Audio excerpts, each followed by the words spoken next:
एक जमाने में एयर इंडिया से यात्रा करने पर कैबिन क्रू से अक्सर कुछ ऐसा ही सुनने को मिलता था।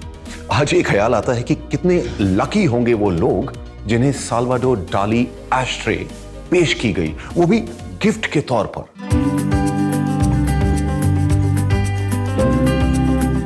साल्वाडोर डाली दुनिया के सबसे प्रसिद्ध कलाकार। इनको एयर इंडिया से एक यूनिक एशट्रे डिजाइन करने का जब प्रस्ताव मिला तो इस असाधारण लेकिन मनमौजी आर्टिस्ट की अपने खुद के आर्ट को लेकर कही एक बात कहीं ना कहीं सच साबित हुई।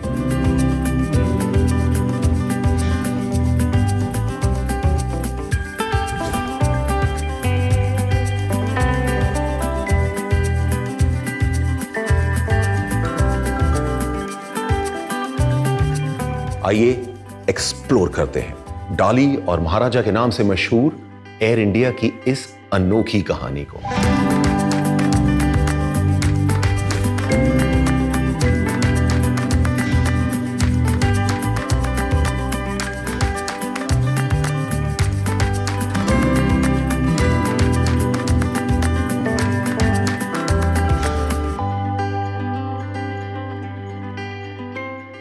नाइनटीन 1967 में एयर इंडिया के कुछ टॉप ऑफिशियल्स न्यूयॉर्क में साल्वाडोर डाली से मिले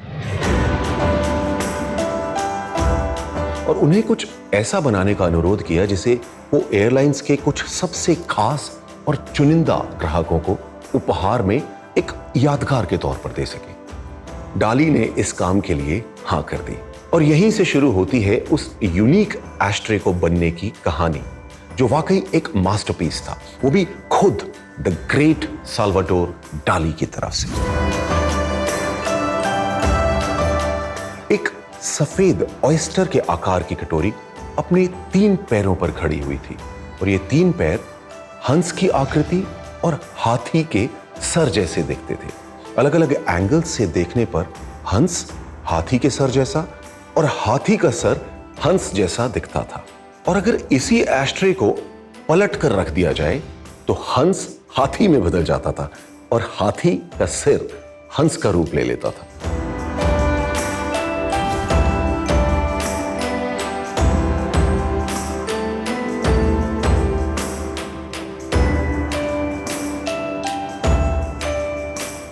जब एयर इंडिया ने डाली से उनकी फीस पूछी तो उन्होंने बड़ी मासूमियत से अपनी कीमत बताई। डाली ने उनसे बस एक हाथी मांगा था।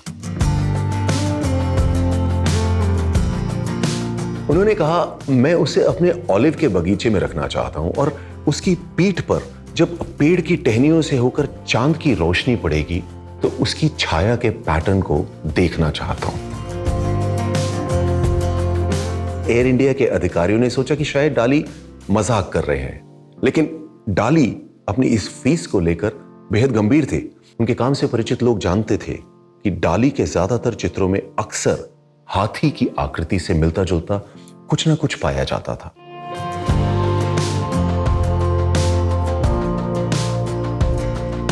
आखिरकार ये सौदा पक्का हुआ और इतिहास के सबसे अनोखे भुगतान के रूप में एक 2 साल के हाथी, जिसका नाम रखा गया था सुरुस, को बैंगलोर से कैराकस स्पेन ले जाया गया।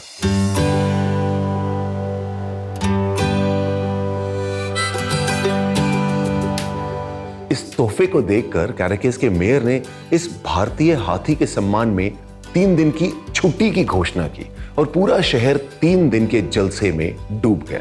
बाद में सुरुस के बड़ा होते ही 1971 में उसे बार्सिलोना के चिड़ियाघर में शिफ्ट कर दिया गया।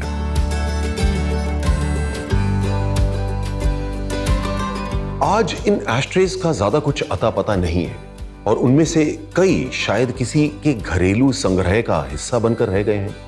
हालांकि कभी कभी ऑनलाइन नीलामी की वेबसाइट्स पर उनके कुछ टुकड़े दिखाई देते हैं, जिनको देखकर डाली की नायाब कारीगरी और एयर इंडिया के गौरवशाली इतिहास की झलक देखने को मिलती है। और आज जब एयर इंडिया वापस टाटा ग्रुप के साथ जुड़ गया है, हम फिर से ये उम्मीद लगा सकते हैं कि ये अपने गौरवशाली इतिहास की झलक दोबारा दुनिया को दिखाएगा।